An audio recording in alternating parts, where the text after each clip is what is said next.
ಜಯಂತಿ ಕೇವಲ ಕ್ರೈಸ್ತರಿಗೆ ಮಾತ್ರವಲ್ಲ, ಇಡೀ ಮಾನವ ಕುಲಕ್ಕೆ ಒಂದು ಸಂತಸದ ದಿನ, ಸಂಭ್ರಮದ ದಿನ.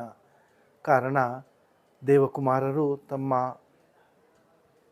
ಪದವಿಯನ್ನು ಬಿಟ್ಟು ಮಾನವರಾಗಿ ಜನಿಸಿದರು. ಮಾನವರೊಂದಿಗೆ ಒಂದಾಗಿ ಮಾನವರ ಎಲ್ಲ ಕಷ್ಟಗಳನ್ನು, ನೋವುಗಳನ್ನು ಅರಿಯಲು ಮಾನವ ಜನ್ಮವನ್ನು ತಾಳಿದಂಥ ಹಬ್ಬವಿದು. ಮೊದಲನೆಯ ಕ್ರಿಸ್ತ ಜಯಂತಿಯಂದು ದೇವದೂತರು ಹಾಡಿದ್ದು, ಪರದಲ್ಲಿ ದೇವರಿಗೆ ಮಹಿಮೆ, ಭುವಿಯಲ್ಲಿ ದೇವರೊಲಿದ ಜನರಿಗೆ ಶಾಂತಿ ಸಮಾಧಾನ.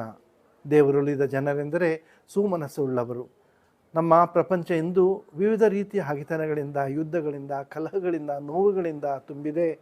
ನಮ್ಮ ಪ್ರತಿಯೊಬ್ಬರಿಗೂ ಬೇಕು ಶಾಂತಿ ಸಮಾಧಾನ.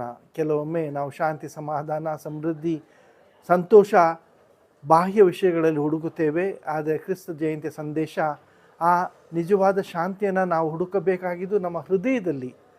ಹೊರಗೆ ಎಷ್ಟೇ ನಮಗೆ ಆಸ್ತಿ ಪಾಸ್ತಿ ಇದ್ದರೂ ನಮ್ಮ ಹೃದಯದಲ್ಲಿ ಶಾಂತಿ ಇಲ್ಲದಿದ್ದರೆ, ಪ್ರೀತಿ ಇಲ್ಲದಿದ್ದರೆ, ಬೇರೆಯನ್ನು ಕ್ಷಮಿಸುವಂತಹ ಗುಣವಿಲ್ಲದಿದ್ದರೆ ನಾವು ಖಂಡಿತವಾಗಿ ಆ ಶಾಂತಿಯನ್ನು ಸವಿಯಲು ಸಾಧ್ಯವಿಲ್ಲ.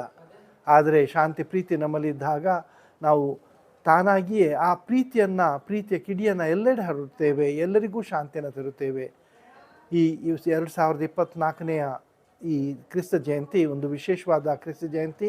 ಕ್ರೈಸ್ತ ಕಥೋಲಿಕ ಧರ್ಮಸಭೆ ಇದನ್ನು ಜೂಬಿಲಿ ವರ್ಷವೆಂದು ಘೋಷಿಸಿದೆ. ಅಂದರೆ ಪ್ರಭು ಕ್ರಿಸ್ತರು ಜನಿಸಿ 2025 ವರ್ಷಗಳ ಈ ವರ್ಷದಲ್ಲಿ ಇಡೀ ವಿಶ್ವ ಪುನಃ ಆ ಶಾಂತಿಯನ್ನು ಕಾಣಬೇಕು.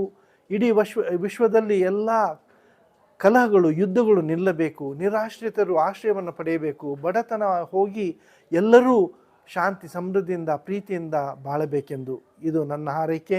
ವಿಶೇಷವಾಗಿ ಪಾಂಡವಪುರದಲ್ಲಿರುವಂತಹ ಎಲ್ಲ ಜನತೆಗೆ, ಎಲ್ಲ ಧರ್ಮಕ್ಕೆ ಸೇರಿದವರು, ಭಾರತದಲ್ಲಿರುವಂಥ ನಾವು ಪ್ರತಿಯೊಬ್ಬರು ಅಣ್ಣ ತಮ್ಮಂದಿರಂತೆ, ಅಕ್ಕ ತಂಗಿಯರಂತೆ ಪ್ರೀತಿಯಲ್ಲಿ ಬಾಳಿ ಪರಸ್ಪರ ಗೌರವಿಸಿ ಸಂತೋಷಿಸುವ ಬಾಳಿನ ಆ